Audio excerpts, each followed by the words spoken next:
No spin, no bias, no censorship. I'm Dan Wootton. This is Outspoken Live, episode number 206. And wow, a historic day in broken Britain that has exposed the woke mainstream media. We're going to get into it all, but I must just say to start, hallelujah. Hallelujah. Finally, confirmation that what I describe as the woke clown class have been totally wrong for years to shove down our throat this concept that a trans woman is a woman. So shame on you, Scheming Sturgeon. Shame on you, all the other female politicians that let down their own sex. Oh my goodness, there's so many. Annalise Dobbs, Angela Rayner, Emily Thornberry. But shame on the men too. Shame on Slippery Starmer. Shame on Ed Davies. Shame on all of the people that should have been there for the women of this country. You've been humiliated today by the Supreme Court. But of course, last night, Sly News decided to interview, ahead of this decision, Dylan Mulvaney. And today, on air, they tried to undermine the unanimous Supreme Court decision. Joshua, the ruling you said was clear, and the judge said that this was not a victory for either side. But whilst trans people and trans rights, as the judge acknowledged, are protected in law, how people feel in reality can often be very different to the reality of what is in the law. How do we as a society interpret, go about and react to judgments such as these? F you. Seriously, F you, Sky News. Sly News, and I call you that for good reason. So the decision doesn't go your way. A unanimous Supreme Court decision doesn't go your way. And so you immediately just try to undermine it. Talking over those incredible women. Disgusting. Then Tom Harwood on GB News decided to police the language of his only female guest. Of course, I'm afraid the language he's using is completely wrong because... Okay, Paola, can we just be respectful, please? I'm very respectful. I'm very respectful. I've seen your YouTube channel. It's not very respectful. I'm afraid I don't use gender language, and no one can force me. Well, nobody can force you to do anything, but it's politeness in social settings, Let's let isn't it? Paola continue. We have freedom of speech in this country. Paola. Yeah, so this is freedom of... Well, good on Emily Carver there, but I have to say, that same channel today launched an unhinged attack on Tommy Robinson after his latest outrageous court loss. I'm fed up to the back teeth of him. He hasn't got any values which anybody could possibly admire, but he's, unfortunately, he's like an irritating boil on your bum, and you can't get rid of him. Not an image I cherish. No, and you can't get rid of him. But I'm fed up to the back teeth of this guy. I mean, you're absolutely right. It's all down to martyrdom, but where I completely dismissed him as a fantasist was when he tried to protest to police on one occasion when he was arrested. Oh, you're arresting me because I'm a working journalist. Whoa. So look, today here on Outspoken, you will get the coverage that the MSM simply doesn't provide anymore, with two brilliant guests, Father Calvin Robinson and Ben Habib, chair of the Great British Pac, the new leader of the Integrity Party, which I will be discussing in my digest next. Also coming up on a very busy show, a colourblind casting row over the new Harry Potter TV series as a black actor is chosen to replace Alan Rickman in the film series to play Severus Snape, known as the smart yet cruel potions master at Hogwarts, who has a large hooked nose and yellow, uneven teeth. This has certainly divided Potter fans, so we'll get into that. Then in the Uncancelled After Show, which is on Substack after the main show, www.outspoken.live, Prince Harry has spoken for the first time about Meghan Markle's business disaster in what is a crazed new cover interview in People magazine. We're going to decode all of his deranged claims with the royal YouTube sensation P. Dini. You can sign up to watch www.outspoken.live. Of course, Greatest Britain Union Jackass revealed at the end of the show too.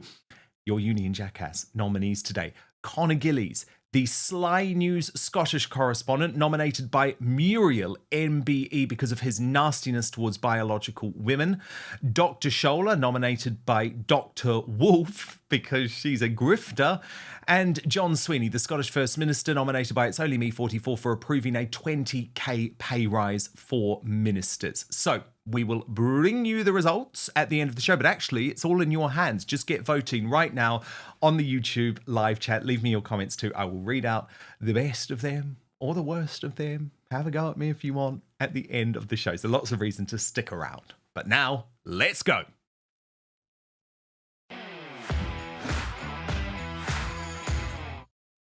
Does Britain need a real small c Conservative Party on the right?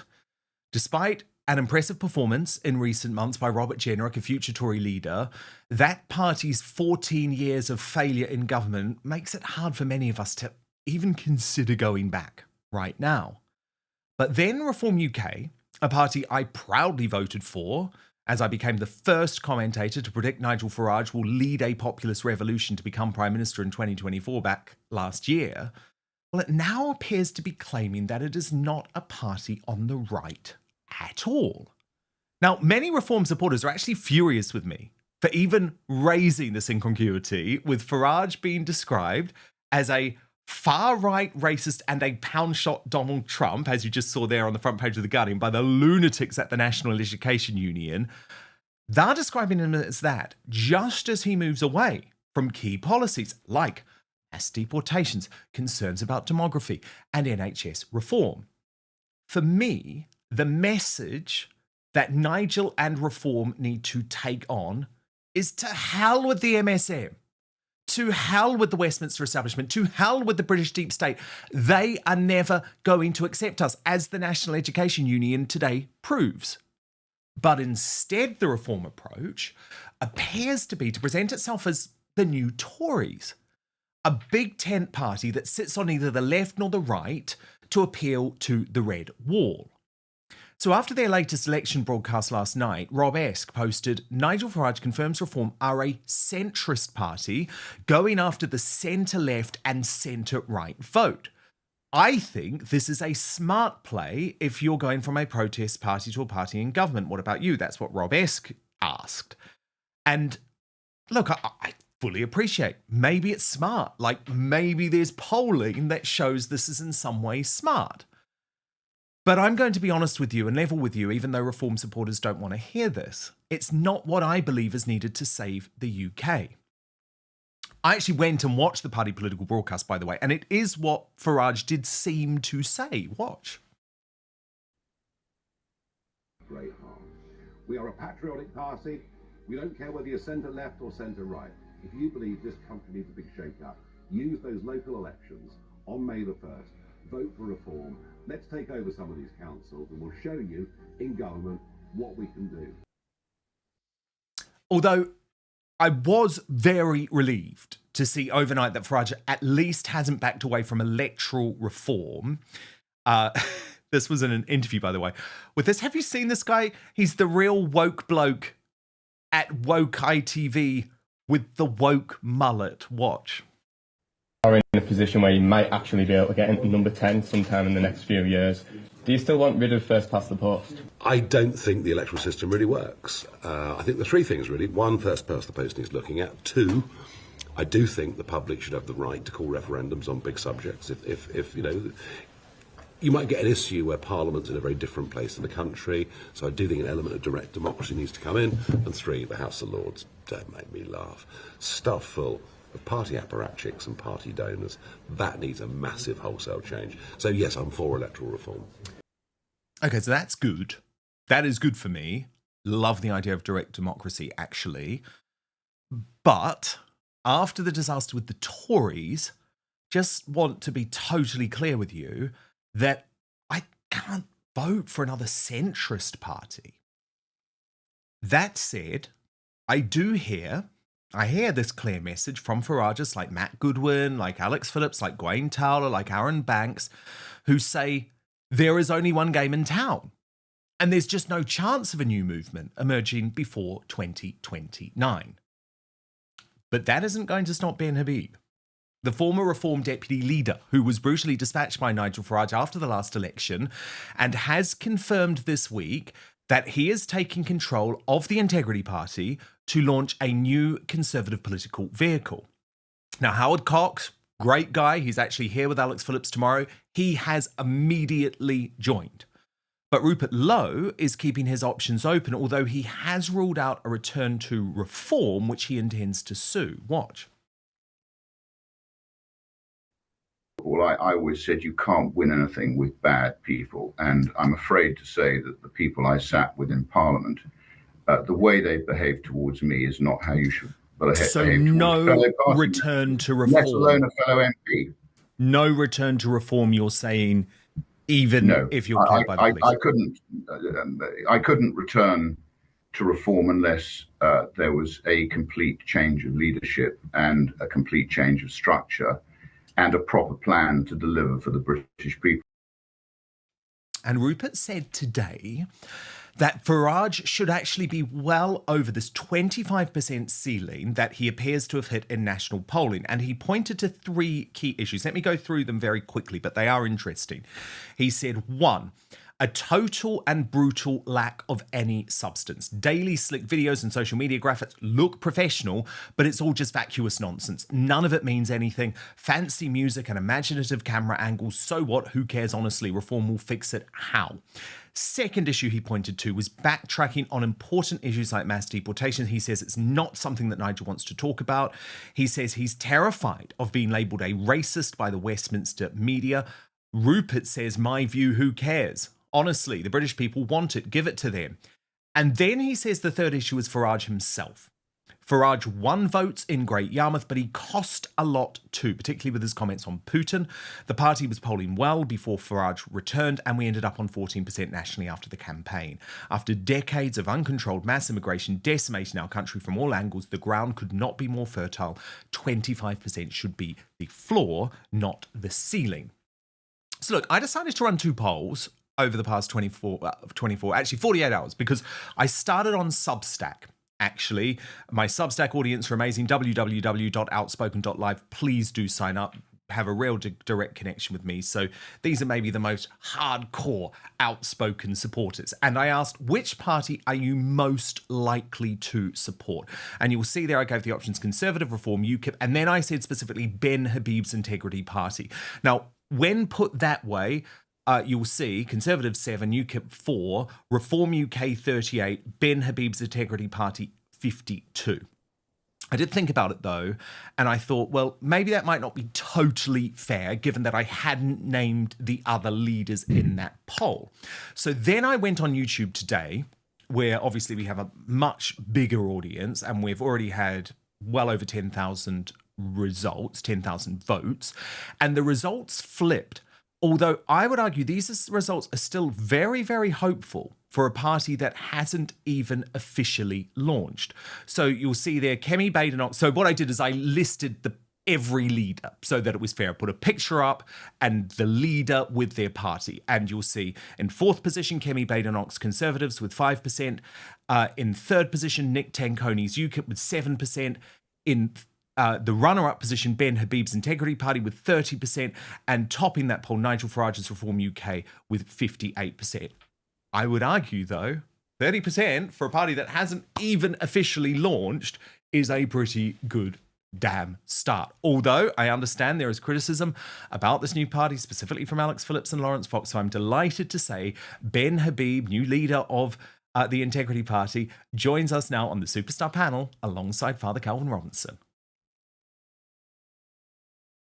So, Ben Habib, you weren't intending to announce the Integrity Party at all this week, but events have run away from you, and it feels like there's already a big amount of momentum. I mean, you saw the results of both of those polls.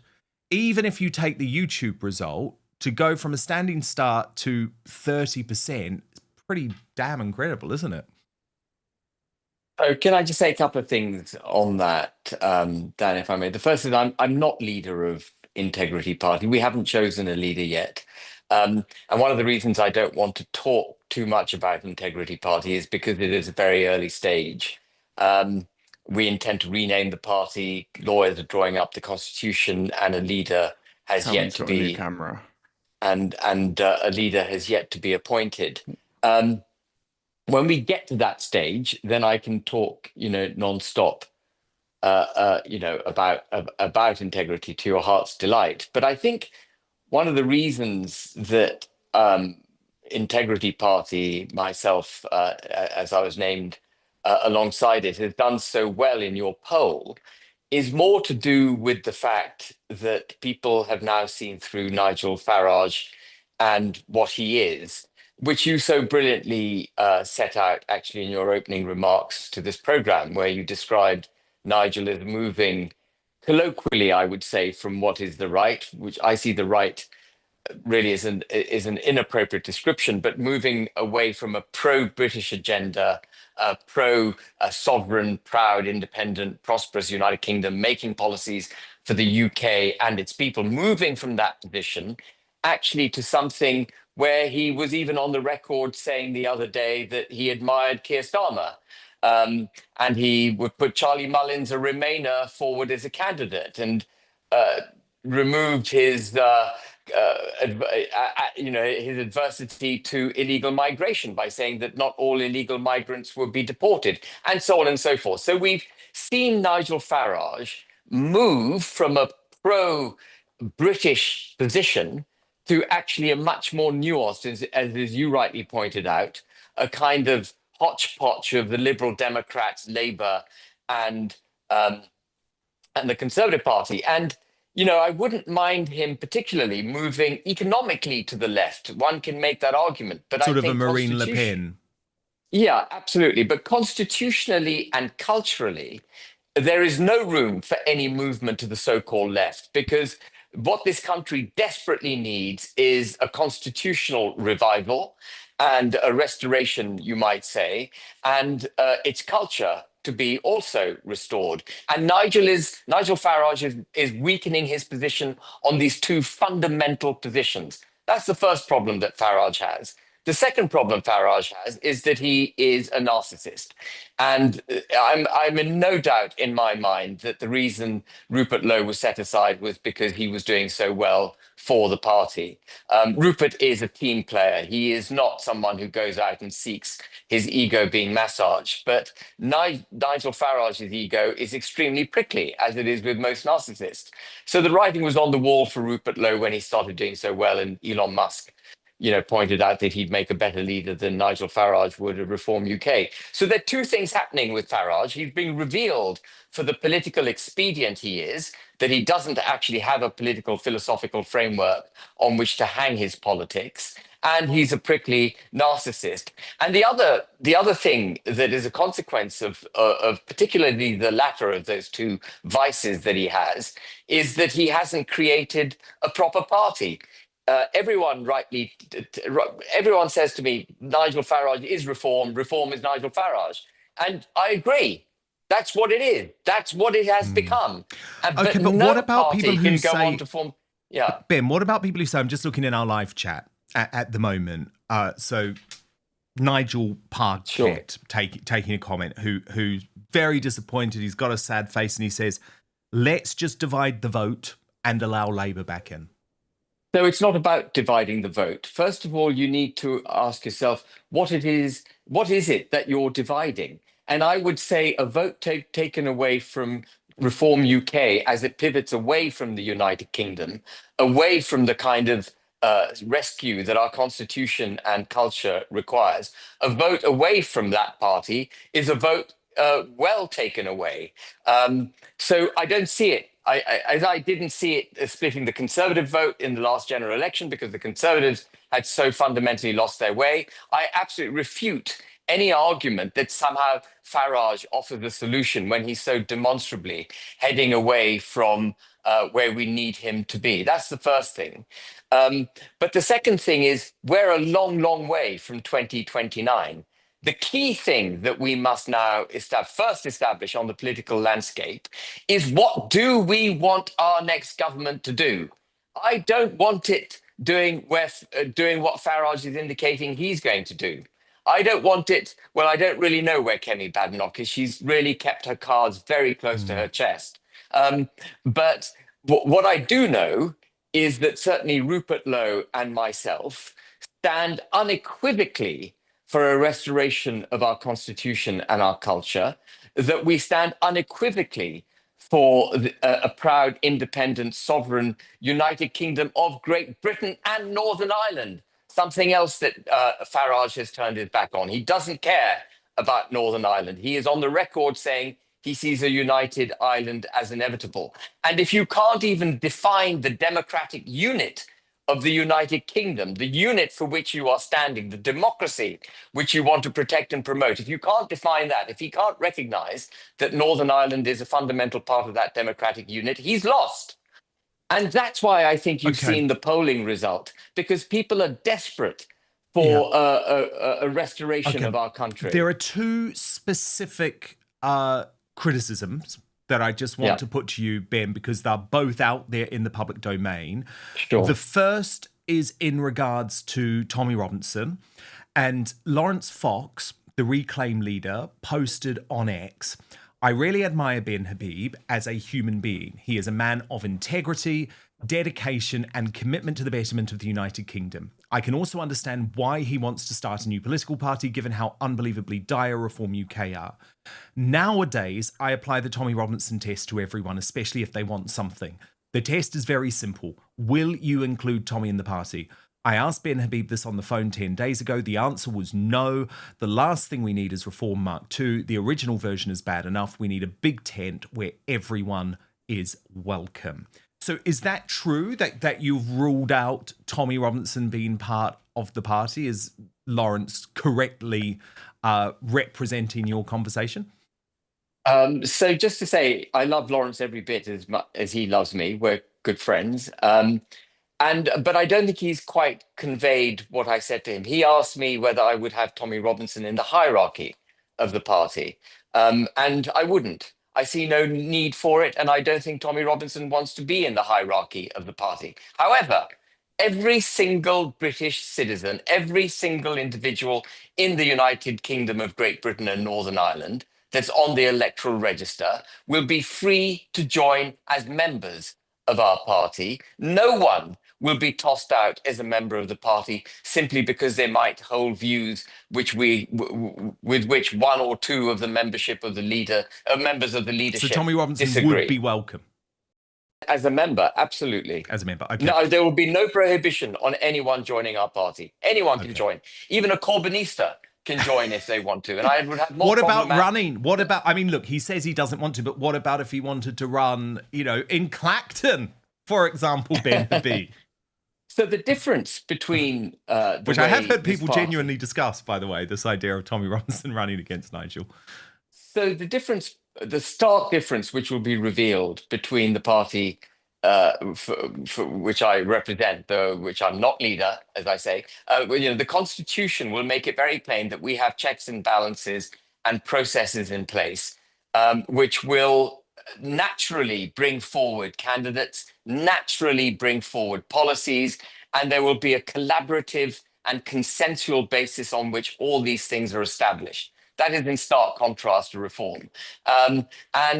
So I'm not going to comment on the candidates that the leadership might wish to appoint in due course, having gone through the processes that the party will set up.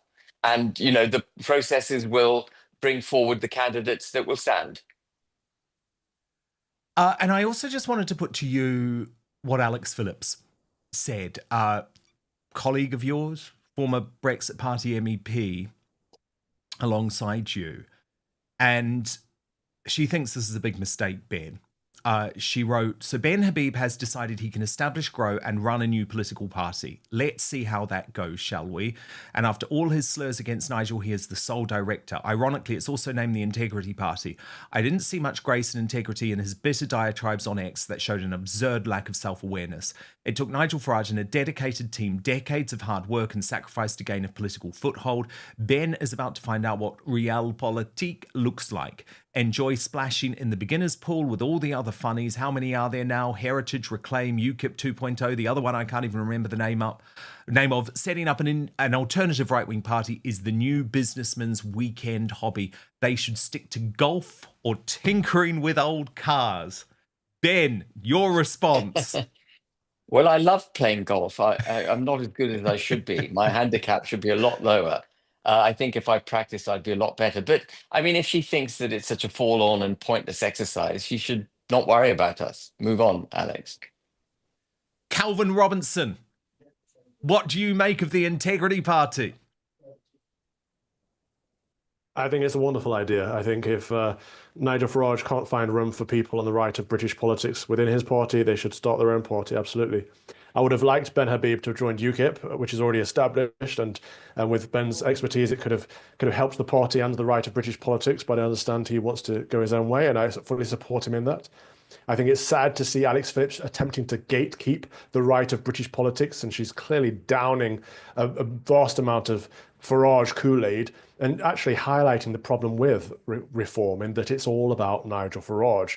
It is the Nigel Farage show, and actually we need more than that. We need better than that in British politics. It's time for a change. It's time to move on from the uni-party. We don't want someone who wants to be a part of the establishment. We want someone who's going to break apart the establishment and create room for ordinary common sense British people and their ordinary common sense British values. Breaking right now, Tommy Robinson has had his appeal against his deranged prison sentence, 18 months for contempt of court for a piece of citizen journalism, denied by the judge.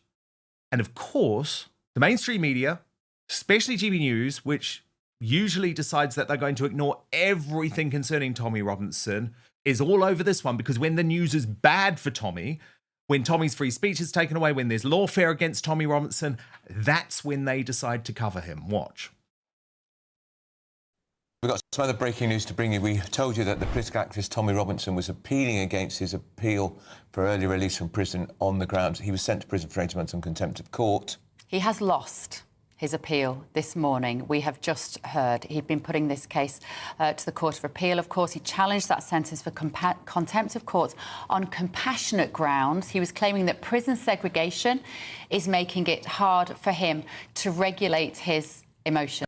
I'll get to Ben Habib and Father Calvin Robinson on this in just one moment, but I've got to show you this unhinged rant which Mike Parry was then allowed to make on the channel.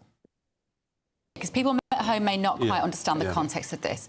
His contempt of court on 10 occasions was for being told, you are libelling this Syrian refugee boy in this movie, this documentary that you have made. You've put it on your Twitter account. You've shown it in Leicester Square. We've told you not to play it, and you keep playing it. That is what he's in prison for, Mike. Yeah, exactly. 10 breaches. I mean, this is a classic case of where I feel he's such an irrelevant person. I'm fed up to the back teeth of him. He hasn't got any values which anybody could possibly admire, but he's, unfortunately, he's like an irritating boil on your bum, and you can't get rid of him. Not an image I cherish. No, and you can't get rid of him. But I'm fed up to the back teeth of this guy. I mean, you're absolutely right. It's all down to martyrdom, but where I completely dismissed him as a fantasist was when he tried to protest to police on one occasion when he was arrested. Oh, you're arresting me because I'm a working journalist. A fantasist. I mean, Mike, I'm sorry. He's doing a lot more journalism than you right now, mate. And I say that as someone who likes you, but I hate this whole idea that you have to have been to university to be a journalist. Welcome to the new world of the independent media. Mike Parry wasn't finished there, by the way. Person. I'm fed up to the back teeth of him. He hasn't got any values which anybody could possibly admire, but he's, unfortunately, he's like an irritating boil on your bum, and you can't get rid of him. Not an image I cherish. No, and you can't get rid of him. But I'm fed up to the back teeth of this guy. I mean, you're absolutely right. It's all down to martyrdom, but where I completely dismissed him as a fantasist was when he tried to protest to police on one occasion when he was arrested. Oh, you're arresting me because I'm a working journalist. Sorry, we'll come to that other clip in just a moment. But another opportunity for you, Father Calvin, to hear what is an unhinged rant from Mike Parry, who I can assure you has not looked into the truth about Tommy Robinson. What did you make of it? I find it quite sad, actually, that there was no due impartiality at GB News. I didn't see any balance on that panel at all. I saw them all saying the exact same thing. Yeah, just agreeing with each other in the elitist, snobby mentality I've come to expect from mainstream media and legacy media, which GB News seems to be a part of these days. Bev Turner, Andrew Pierce, all of them on that panel were besmirching Tommy Robinson, who is the only independent journalist, as far as I can see, that for 20 years has been raising the alarm bells of the Pakistani Muslim rape gangs. It's an issue that everybody should be screaming about, particularly those people nodding their heads on that panel, instead of dragging him down, because it is the truth that he is working class. He is a former football thug. You know, he has got a violent past and it has been quite loud and crass. But that doesn't take away from the fact that he is the one raising alarm bells about a very important issue facing our nation, and one of very few people that has been raising it for 2 decades. And so for them to say, oh yeah, this is just because he's martyrdom or this, that, and the other, or he's trying to play this card or that card. No, actually, it's someone that cares. I want to see more people in public British life that care about young, vulnerable, white, working class girls that are being groomed and raped by foreign invaders. I think it's despicable for them all to sit there nodding their heads because he's not part of their club, not part of their establishment, not part of their elite, didn't go to the same private schools as them, didn't have journalistic training the same as them. They should be on the pavements with banners with his name on saying free speech, free Tommy Robinson, free the independent journalist, we support him. They are the free speech Shame on all of them. channel. They are the free speech channel. It should be everything that they believe. And what's so shocking is that Mike Parry wasn't actually finished there. Watch. It's a very interesting. But all those points you made, Bev, about, you know, Tommy Robinson couldn't really express himself properly, boys from Newton, all that. But he now thinks that he is, you know, somebody who is expressing himself properly and eloquently, and I'm making the argument, millions of people are following me. I find him a blinking nuisance. I wish we could ignore him because, frankly, I think he's an irritant and he's given far too much time and space. But isn't it, when I was talking about that sign that said free Tommy Robinson, it's like free Nelson Mandela. He's not Nelson Mandela. Yeah. Right, Stephen, Mike. Well, Ben Habib, I mean, it's very interesting to me. Alistair Campbell is on the mainstream media constantly. He's always turning up to lecture on the BBC, despite having led the UK into an illegal war based on his lies. I would argue that is a past that is far, far more serious than any of Tommy Robinson's misdemeanors. So there seems to be a complete double standard about whether we allow people to serve their time and re-enter public life. Sorry, I've lost you there. Hello? Can you hear me, Ben? Yeah, I can. Yeah. So, I mean, I think it's entirely inappropriate that Tommy Robinson is in jail, is in prison for this. And, you know, it's another sort of gripe I've got with Farage, because I think he's totally misunderstood the process which took Tommy Robinson into prison. And what wasn't mentioned in the GB News clip that you just showed was that the libel action which Tommy Robinson breached was a civil action. And the Attorney General, Lord Hermer, who's a most despicable human being, who made the case for illegal migrants coming from Chagos Islands to the United Kingdom, supported the Chagos Islands being handed to Mauritius, represented Jerry Adams, and did a whole load of other things, including trying to change the Legacy Act so that former IRA terrorists could get compensation. This man, Lord Hermer, who is our Attorney General, is a really wretched individual and should be nowhere near public office. He is a political appointee. He decided that Tommy Robinson's breach of the injunction from a civil case was of public interest and therefore inserted himself into the judicial process, upped it from being a civil action into effectively a criminal action, and then directed the courts to arrest, detain, and effectively incarcerate Tommy Robinson. And so Tommy Robinson, whether you like him or not, whether you agree with the arguments he's made in the past or not, whether you think he's a despicable human being, I don't know how Mike Parry described him, a boil on his bum or some words to that effect, whether you think all of that or not is irrelevant. The fact is that it was a political intervention that landed Tommy Robinson in jail. And by my book, there was no reason for the Attorney General to intercede in the case. There was no matter of public interest at stake. And he is therefore a political prisoner because it was a politician who decided to intercede in a civil libel case and send Tommy Robinson to prison. And I think it's very important in public discourse to be able to set aside one's own prejudices, predilections, and dislikes, and to look at the situation, particularly when it comes to law and order and the criminal justice system, dispassionately and as objectively as we can.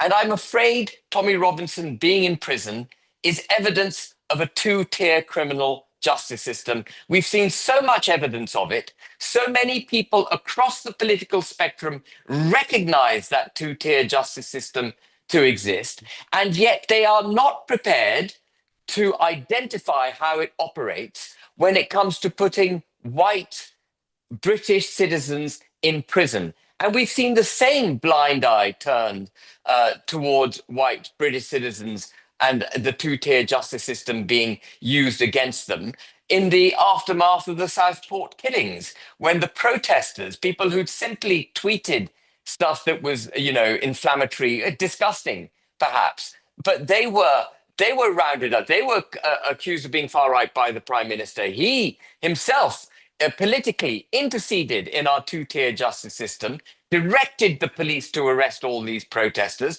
many of whom did nothing violent at all, and directed the criminal justice system to incarcerate them. And so I don't know why it's so difficult for people like Farage, for example, to understand that however much he might hate Tommy Robinson is a political prisoner. Now, I don't know Tommy Robinson.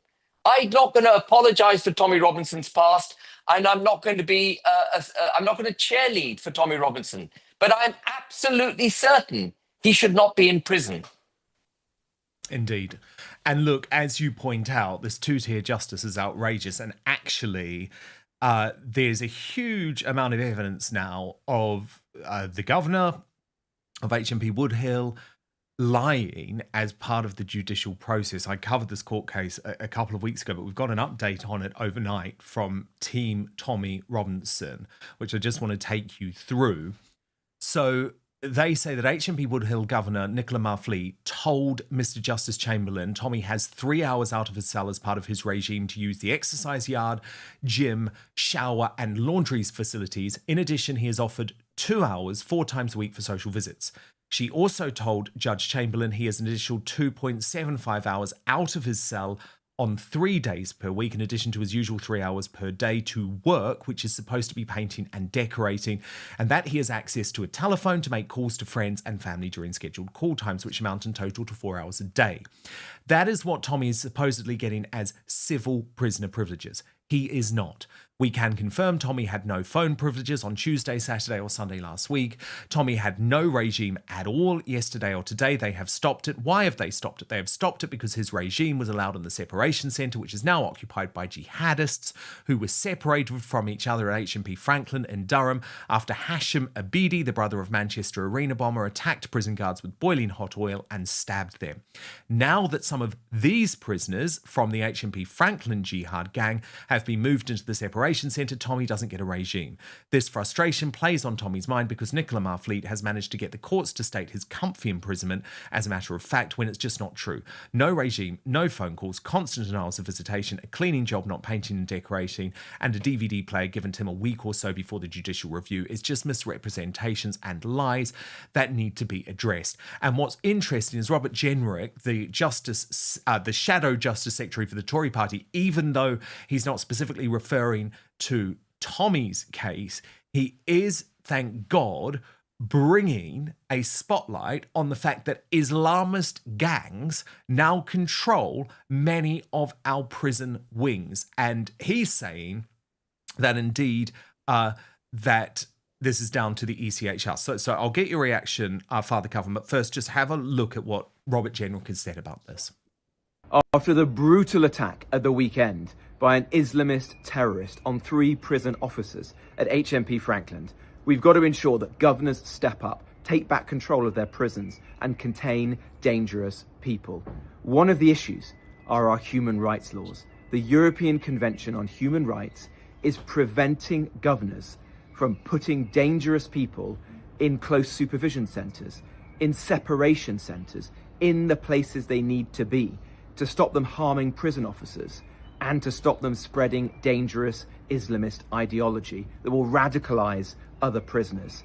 It's time we put the safety of prison officers and the public above the welfare of criminals. Father Calvin, the whole situation is insane, isn't it? And it's especially insane that so many resources are going into keeping Tommy Robinson in solitary rather than dealing with the Islamists who are actually out to kill female prison officers. Absolutely. Firstly, we shouldn't have Islamist extremists in our prisons. If these people are not from Britain, they should be deported to exactly wherever they came from. And if they are from Britain, we need to address the situation. Why are we breeding so many extremists? It was only a couple of weeks ago that the United Arab Emirates said that 8 of the 10 prescribed terrorist organizations that they've banned from their country are based in our country, for goodness sake. So the Mohammedan countries do not want these people in, and we are taking them in ourselves. We're a hotbed for terrorism. We know there are 85 Sharia courts across the UK, which is more than the rest of Europe combined, and we are spreading them throughout Europe. They're coming from Britain.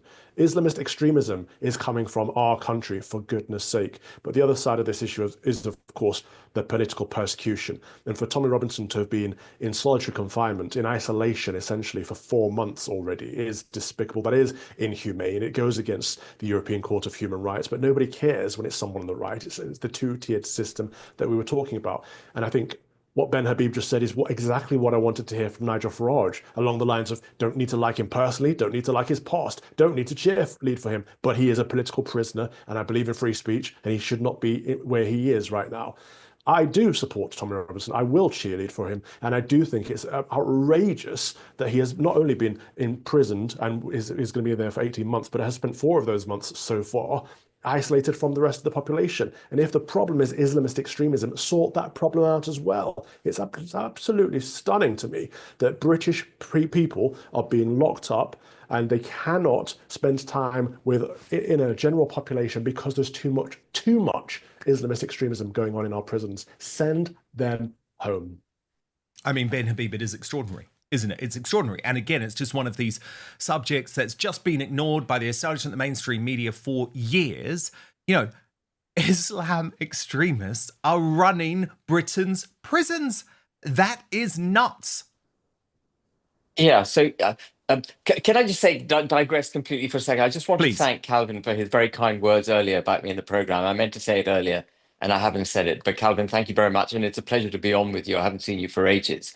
Not sure whether you're still in the States or back in the UK. I hope you're back in the UK for our sake.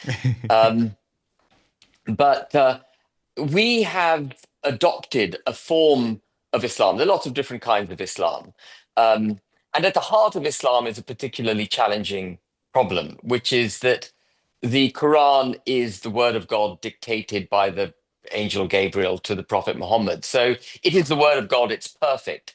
It therefore isn't open to challenge. It therefore isn't effectively open to free speech debate, and the ideology can't be torn apart in the way that we're prepared to tear all our religious beliefs and ideologies and the protection of our nation and everything. We're prepared to tear it apart. There's a particularly difficult challenge with Islam.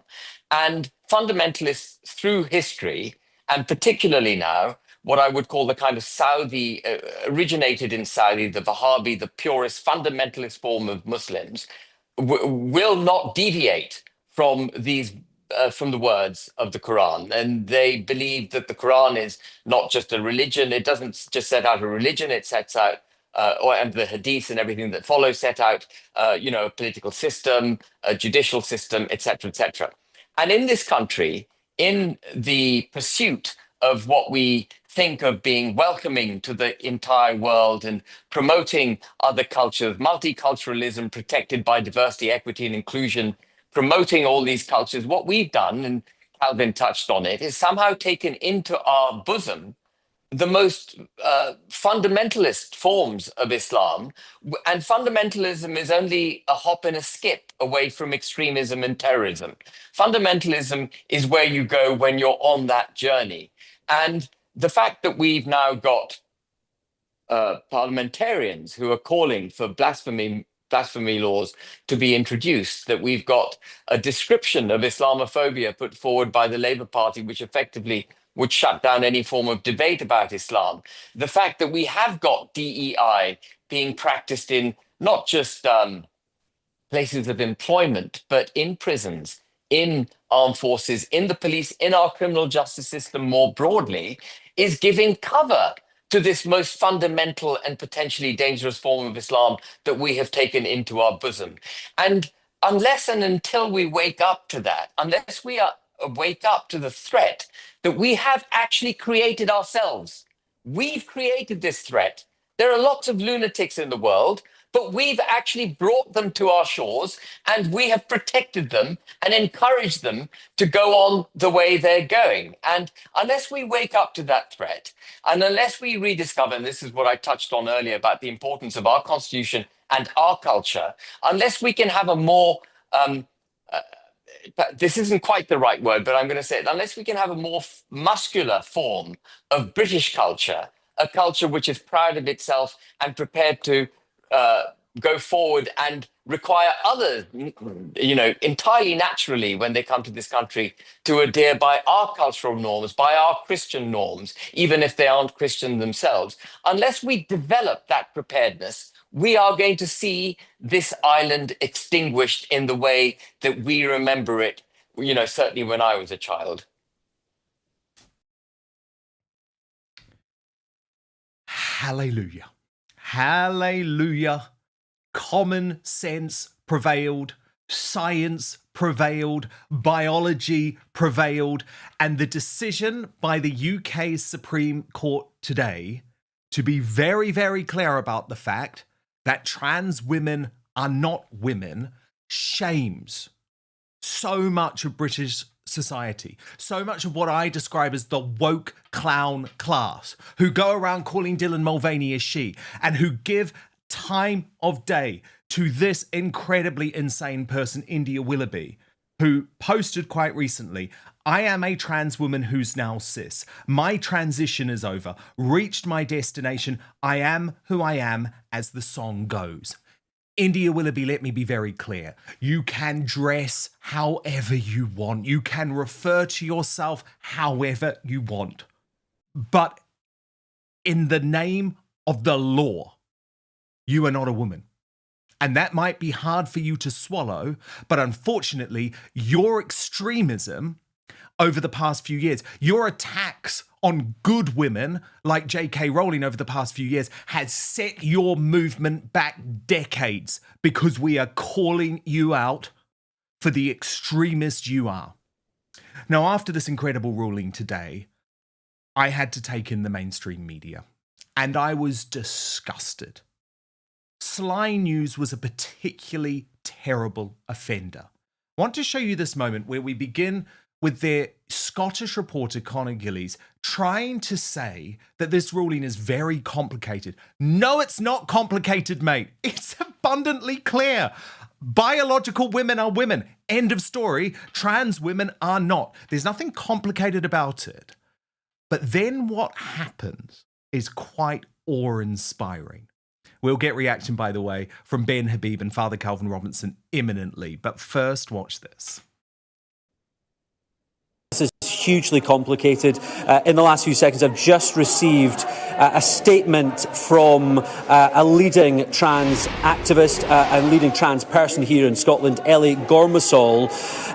She has said, "I'm gutted to see this judgment from the Supreme Court, which ends 20 years of understanding that transgender people with a gender recognition certificate are able to be, for all intents and purposes, legally recognised as our true genders." More details will no doubt emerge in the coming minutes. I'm hearing some activity activity in the room adjacent to where we are standing at the moment. Let's go through and try and bring some of that reaction to you live here on Sky News.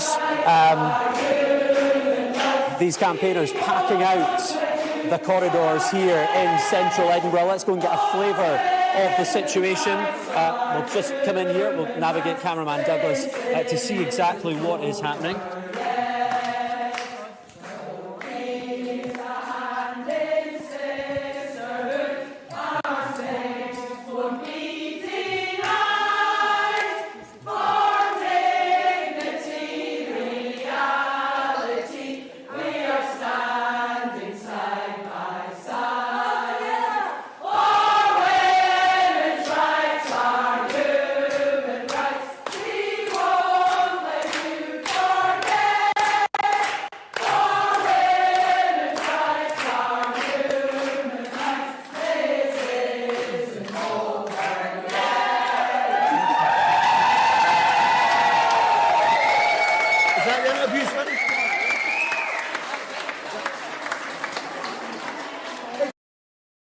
Sorry, it's just giving me goosebumps. I mean, those women have been derided as bigots and transphobes for years by traitors to their own sex like Scheming Sturgeon. And what they did was incredible. And what I find so disgusting, you actually cannot hate the MSM enough, because rather than carry the emotional live statements of those women campaigners outside the Supreme Court today, Sly News actually tried to undermine that unanimous Supreme Court ruling live on air. Watch. Joshua, the ruling you said was clear, and the judge said that this was not a victory for either side. But whilst trans people and trans rights, as the judge acknowledged, are protected in law, how people feel in reality can often be very different to the reality of what is in the law. How do we as a society interpret, go about and react to judgments such as these? F you. Seriously, F you. What a sick response. So Sly News is just going to live in their woke clown bubble and actually not only deny biological reality, not only deny science, but they will also now deny the law. It's astonishing. And what we've seen today are these reverse ferrets from the woke clown class, like the despicable Tom Hardwood on GB News, who has been so on the wrong side of history when it comes to this, who posted, if the Supreme Court had decided anything other than this definition of sex today, it would have thrown up huge problems in how spaces are governed today. The decision has been massively overinterpreted in some quarters. It describes the balance in law as it is.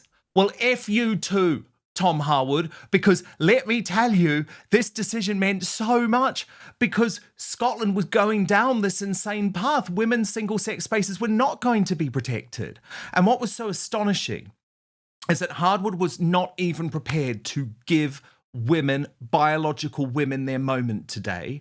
He's so woke that live on air, he decided to correct, mansplain to one of the women about which pronouns she should be using to describe a trans guest. You're not going to believe this. Watch. Of course, I'm afraid the language he's using is completely wrong because... Okay, Paula, can we just be respectful, please? I'm very respectful. I'm very respectful. I've seen your YouTube channel. It's not very respectful. I'm afraid I don't use gender language, and no one can force me. Well, nobody can force you to do anything, but it's politeness in social settings, Let's let isn't it? Paula continue. We have freedom of speech in this country. Paula. Yeah, so this is freedom of speech. Well done, Emily Carver. I know she finds it incredibly difficult sitting next to that man. He's probably horrified by the way that I've just called him a man. He's probably gender neutral or pansexual or something like that. And actually, it was another conversation on GB News that we're trying to be painfully woke that explains why this debate is so nuts.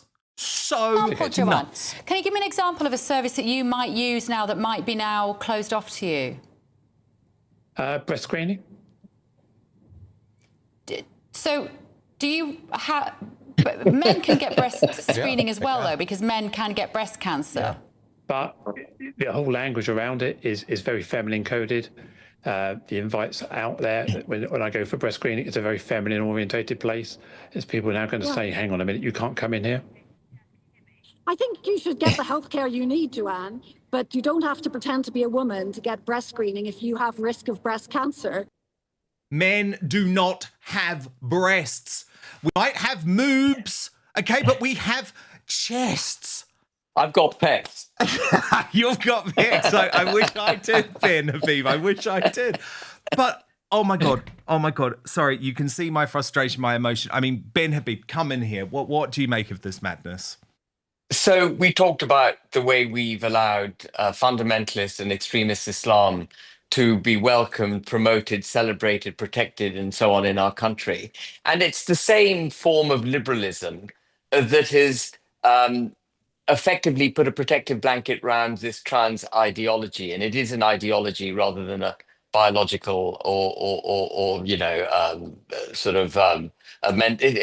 a mental health issue if you think of yourself as a woman.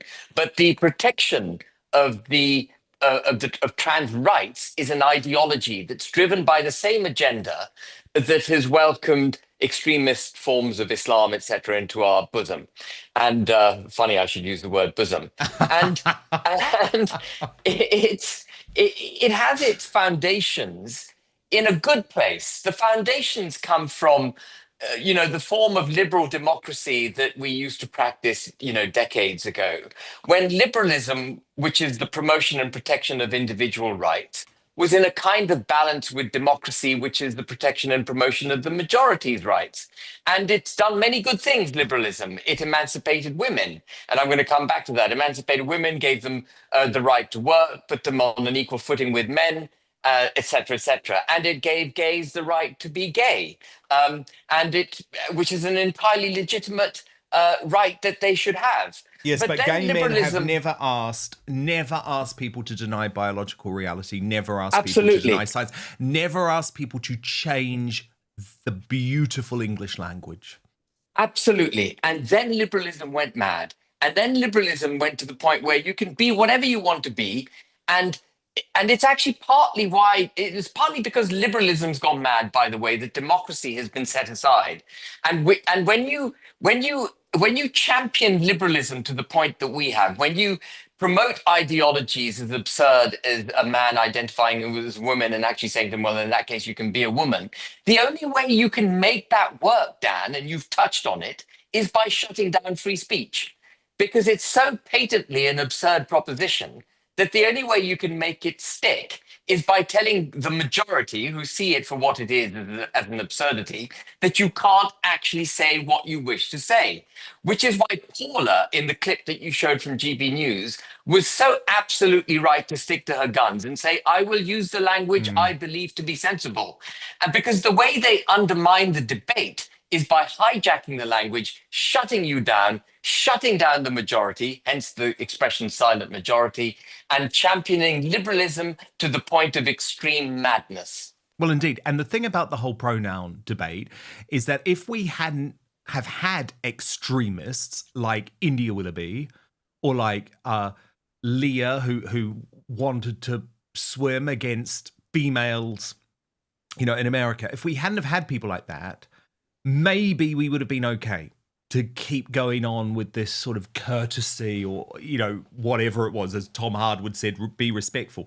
But the problem is, it is a slippery slope. So I will not use people's preferred pronouns now. I will use biologically real pronouns. By the way, someone has pointed out, and Father Covenant, I guess I've got to be accurate here. Apparently men have breast tissue. It is located behind the nipple and in front of the chest muscles. However, I think generally we can say that when people are talking about breast screening, breast cancer, that is clearly aimed at women.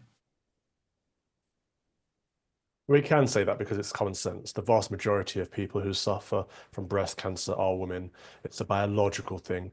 And you're right, we have these absurd people who say, I am a biological female. India Willoughby says this. He says, I am a biological female because I'm a female and I'm biological. It's like, it's just the language they use. It's just silly, isn't it?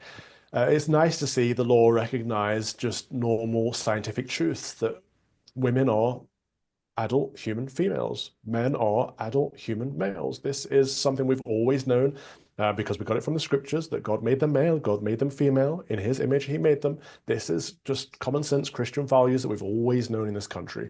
And both of you are quite right in that it's just extremism that's been pushed through liberalism, and we all had to play a game of treading on eggshells. Like you, Dan, I won't use someone's preferred pronouns. I'll use the pronouns that make sense. I'll use someone's preferred name because that's the society we live in. People can choose their name. But for a man to choose a woman's name is silly. For a woman to choose a man's name is silly.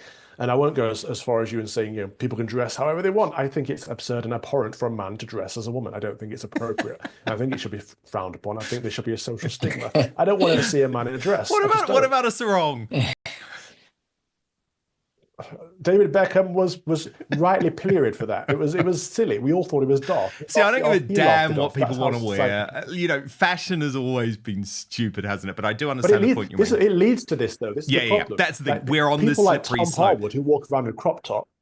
Yeah, indeed.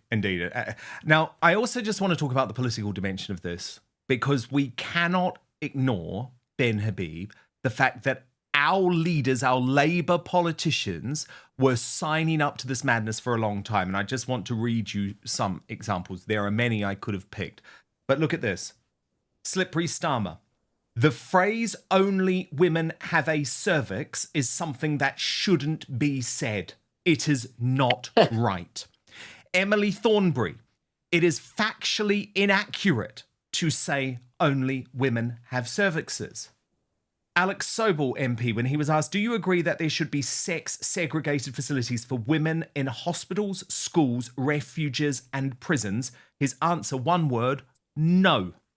Lisa Nandy, the Culture Secretary, when asked, should child rapist Christopher Wootton be housed in a women's jail now he identifies as a woman?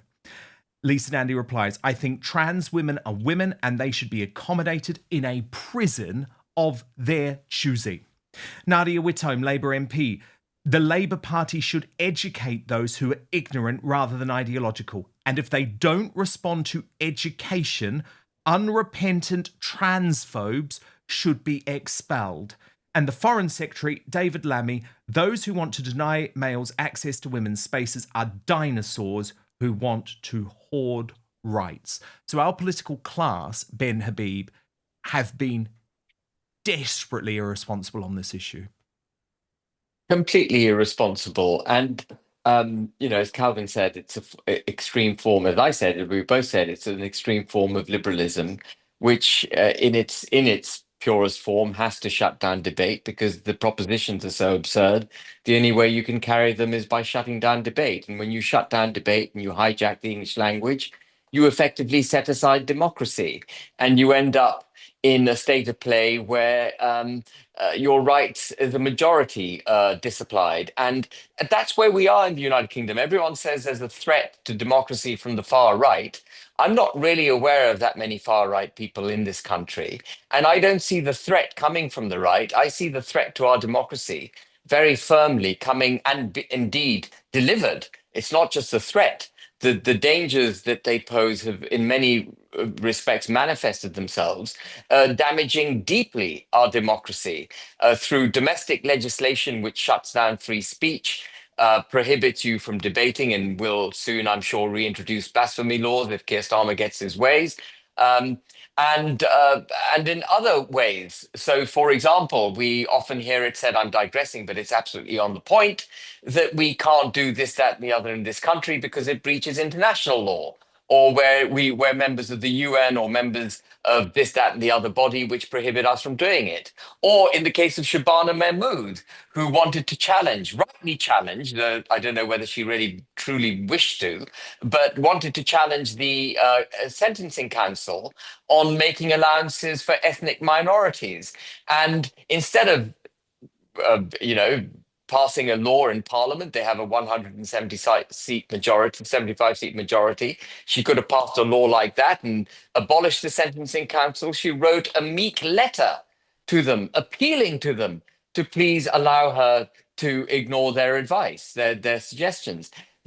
Our democracy has been under an assault ever since Tony Blair came to office. Some people say it was before that, but certainly I draw the foundations of the extreme form of liberalism that we practice, the extreme form of subjugation of domestic law to international law, the proliferation of quangos such as the Sentencing Council, which can't be challenged, which have unelected bureaucrats with extreme ideologies infesting them. I see all of that coming from Tony Blair and Gordon Brown, Cameron, Theresa May, and their successors. And we need a political party in this country which will set aside all of that and restore the United Kingdom. This is a little party promotion here, but set aside all of that, restore us back to the comfortable situation in which our constitution and our culture existed before Tony Blair. I look forward came to to hearing office. about the Integrity Party's first manifesto, and I know you will be back when you can say much more about it. But do stand by Ben Habib and Father Calvin Robinson, because I do want to talk about this Harry Potter race row. Colourblind casting is now a thing. There's a big new Harry Potter TV series coming, but one of the main characters has gone from white to black, and it's caused a debate, shall we say. So we will debate it ourselves in just 1 minute. But first, the reason you're watching this show is that it's becoming increasingly difficult to trust mainstream media or the so-called fact-checkers who claim to determine which facts are true. And there's good reason for that, given the debate over free speech, the controversy surrounding Brexit, and how Trump and other politicians challenging the status quo are portrayed. But I have the solution. It's called Ground News, and it's the best way to stay informed and cut through media bias and narratives so you can get the facts for yourself. Go to ground.news/outspoken to check it out. But I want to show you this incredible website and app. By the way, I have the app on my phone, use it all the time in action. So let's look at my favorite speech of the year. My God, it was brilliant. US Vice President J.D. Vance at the Munich Security Conference, just tearing into European governments, including ours, for a despicable retraction of free speech, specifically around those who are silently protesting outside of abortion clinics. You can see clearly in one place that Ground News collates the 361 sources covering the story. Then they show how the story is being covered by what it calls its bias distribution service. And there's so much you can do with this. You can actually scroll down and see every article if you want to, broken down by the political position and the ownership of the publication. So in this case, Newsmax, GB News were fair and accurate. HuffPost and The Independent most certainly were not. But what's more, Ground News gets to know you personally, providing you with the news stories you're interested in, while also analysing your own biases. My favourite feature is what they call their blind spot feed. It surfaces upwards of 20 stories every day that you might not be hearing about because of the corruption of the mainstream media. So effectively, Ground News is giving you the tools to understand the truth about what is really going on in the world. It is now the only way I read the news. It allows me to see through media bias and manipulative narratives without having to rely on the MSM. So go to ground.news/outspoken to check it out. You can subscribe through my link for 40% off the Vantage plan. That's a big discount, and it's what I use for unlimited access. I should say a couple of things. Ground News subscriber funded, and supporting my sponsors also supports my work, of course. And for less than a Netflix subscription, you can get all the world's news in one place and think for yourself. This is a game changer for the news junkies of the world. So that's ground.news/outspoken. But now back to the show. A colourblind casting row has engulfed the new Harry Potter TV series. This is going to be a huge deal. It's got J.K. Rowling's backing, and I believe it will be even bigger than the movies. But of course, huge interest about who is going to play the iconic characters in the film. And many Potter fans disappointed by the fact that Severus Snape will be played in the HBO series by Papa Asidu. a black actor taking the role of the Hogwarts teacher previously played by the late Alan Rickman in the film series adapted from the famous novels. If you are a fan of Potter, you will know that Snape is known as the very smart yet cruel potions master at Hogwarts who has a, quote, large hooked nose and yellow, uneven teeth. Now, at the Harry Potter universe, let me read this out. They have said what a massive disappointment. The creators of the show, including J.K. Rowling, said that the TV series would be a faithful adaptation of the books. Snape is described in the books as being a thin man with greasy shoulder-length black hair, a large hooked nose, sallow skin, and cold black eyes. The drawing below was drawn by J.K. Rowling herself, which correlates with how she describes Snape's appearance in the book. They haven't even started filming this TV series, and they have already ruined it. So much for this being a faithful adaptation of the books. So let me bring in Ben Habib and Father Calvin Robinson. Father Calvin, I actually despise colourblind casting, right? Especially in history. There's a debate on this one, though, because, of course, Harry Potter is a work of fiction. Do you understand why people are disappointed? I do. I've been guilty of this myself. I used to think, well, an actor's an actor, right? And we want a good actor in the role. I used to actually think that Idris Elba would make a very good James Bond.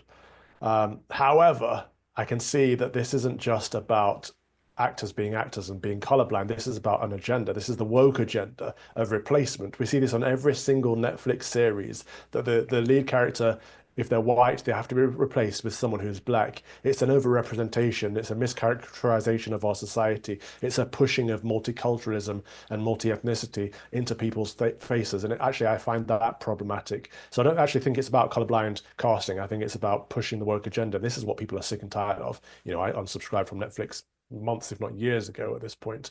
And I think many people are doing similar. It's a shame because people love Harry Potter and people love these fantasy series. I don't think it matters as much with fantasy as it does with history. You're quite right there. But it does matter because it's about the why, not the what. And that's why people are getting annoyed. Yeah, because of course, look, you look at that picture, Ben Habib, right, of this iconic Harry Potter film series that everyone loved and everyone watched. And it doesn't even feel that old to me. What, we're probably talking 20 years old, Ben Habib. But now the woke class look at that old cast and think, oh my God, it's all white. It's all white. We're going to be in so much trouble. What are we going to do?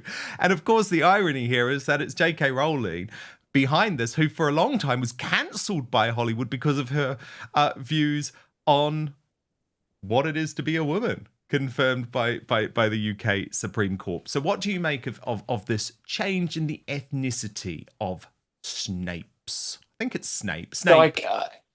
I mean, I completely agree with Calvin. You know, before I became aware of the direction of travel of liberalism in this country and the sinister way it's being used, I would have just looked at the actor and thought, it's a work of fiction. He's a good actor. She's a good actor. That's fine.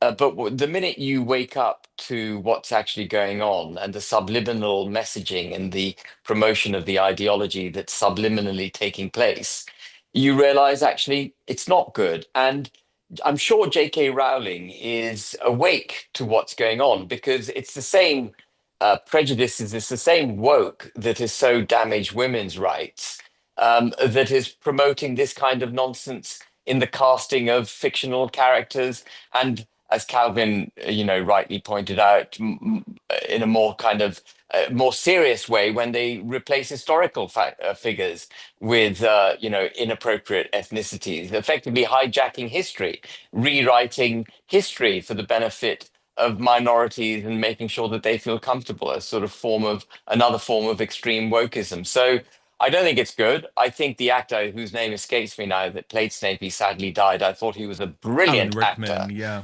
Alan Rickman. I thought he was absolutely superb. And he captured Snape. I've read most of the Harry Potter books. I think they got progressively thicker the more she wrote. But I read all the early ones. I think I got to book 5 before it became too long for me. But they were gripping, and Snape was a key part of it. And it was his sinister nature that was so attractive. And you can't have a sinister nature if you're a nice looking, good looking young black guy. You've got to be Snape. Yeah, exactly. I mean, I have to be honest. And Dan, can I just? Yes, please, please come in. I've got a few actor friends. They take a lot of pride in their craft. They spend a lifetime perfecting it, actually, and so they're very pleased when they get a key role, especially a lead figure like Professor Snape, because it means they're good at acting. This takes away all of that. This dilutes that. This undermines that, because people will forever be thinking, "Did I get this because of the color of my skin?" That's the faux mentality that. Meritocracy. We've got to go back to people being good at their job and being promoted because of that, rather than these immutable characteristics that we cannot change. Well, of course, and if we do not accurately represent history in art, then I think we've got a real problem. I mean, Ben Habib, my favorite TV show of all time, right? Of all time, no one is going to ever change my mind that Mad Men is the greatest TV series ever made, right? It just is, hands down. I'm obsessed with it still to this day. Again, not made that long ago. We're probably talking 15 years or something now. But that series wouldn't be made today because they didn't do colourblind casting. They accurately represented what life was like in Madison Avenue in New York in the late 50s and 60s, which meant that in the early series, the only time that you saw a black person was when they were the lift attendant, the person pushing the button in the lift. Now, of course, you saw the social change by the end of the series, which came about 10 years later. But I just know for a fact Hollywood would never make that show now. It would be considered too politically incorrect.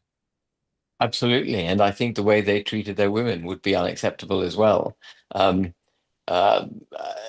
it's absurd. I think I watched Aladdin, the new version of Aladdin, when my children were little. My children are now 25 through to 22.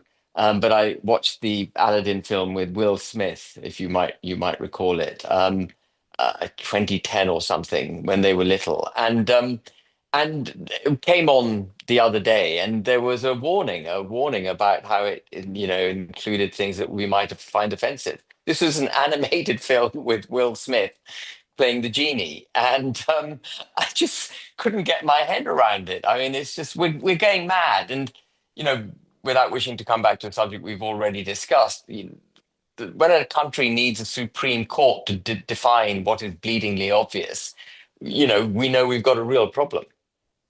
Yeah, indeed. And I also just wanted to quickly show you this column from earlier in the week by Anaya Falaran Aman. She was a former colleague of ours at GB News, Father Calvin, but she'd always pushed back on this concept of anti-white racism even existing. And then this week, she posted on X, "I've written for The Telegraph about how I've changed my mind about the phrase anti-white racism as it's becoming increasingly difficult to ignore what looks like a growing pattern of institutional discrimination against white Britons." And she says, "Competence, not racial preference, should be the most important quality in gaining admission to the police force." Did you like seeing this U-turn from Anaya? I haven't actually seen that, but I fully support that. Absolutely. I like Anaya on a personal level, but she's far more woke than I on a lot of these issues. So it's good to see people that I consider woke waking up to the fact that there is anti-white racism in a lot of our institutions. In fact, people often say British institutions are systemically racist. And I think, yeah, they probably are, but against British white nationals. That's the problem. They're undermining the native population at left, right, and centre. And so if people are waking up to that, perhaps the institutions will have to respond in kind and therefore stop the two-tiered system, whether it's the police force and the judiciary or the politicians or even the legacy media. All across the board, we're seeing this, and it has to stop. Ben Habib, do you agree that anti-white racism does exist? Oh, absolutely. It's part of our regulatory and legal framework. Diversity, equity, and inclusion, which is a regulatory framework that my company has to adhere to under direction from the London Stock Exchange, from our shareholders, from our lenders. They all require it. All the regulatory authorities require it. One of the most pernicious authorities at the heart of the British economic ecosystem is one called the Financial Reporting Council, which acts as the regulator for accountants and actuaries and so on. And it says you've got to practice DEI. It's all its members have to practice DEI, but that's not sufficient. All its members need to ensure that all parties with which they deal also practice DEI. And that's how they've made it systemic. That's how they've got it right across the entire fabric of the United Kingdom. Educational establishments, armed forces, public services, you name it. Everyone's practicing DEI because all the regulatory bodies, all the framework in which we operate requires this progressive discrimination in favor of minorities, whether that's ethnic minorities, religious minorities, transgender ideology. Any ethnic minority has progressive discrimination in its favor. And of course, the most obvious application that we see of it is progressive discrimination in favor of ethnic minorities. In other words, people who look a bit like me, are a bit brown, and look a bit like Calvin, and don't look like you, Dan. And that is racism. Progressive discrimination is racism. And we now famously, I think we all know that the individual most prejudiced against is a white, middle-aged, heterosexual male. That's it. That is the guy who's going to get nailed because he's got nothing going for him. And I would have been in that bracket, but for the fact that my father is Pakistani. And Dan, you would have been in that bracket, but for one reason. And Calvin, you too would have been in that bracket, but for one, I don't know. You're probably not middle-aged, Calvin. I don't know. But, or maybe you're not, Dan. I don't know. Are you guys over 40? I am, sadly. Yeah. Sadly. But great to know that you think Father Calvin looks a whole lot younger than me, Ben Habib. I'll have your guts for garters on that later. But no. I'm the oldest one. I'm the oldest one on the show, that's for sure. Yeah. Well, look, you've both been brilliant today. Thank you so much. Ben Habib, thank you for just clearing everything up around the Integrity Party. Not the leader as yet, so I apologise for that, but I really look forward to you updating us as your plans become clear. And Father Calvin Robinson, you know I always love having you, so thank you both so much. And huge amount of feedback coming in today, by the way. Thank you for your super chats and the people that are joining Outspoken Plus. Who did we have today? Simon Brandy. He actually suggested, Ben Habib, that maybe you could recruit Douglas Murray to the Integrity Party, which is quite a good idea. And Yam's Physical Catalogue said that you should welcome Tommy Robinson too, and hello to Katrina Williams and Natasha Ann that joined Outspoken Plus as well.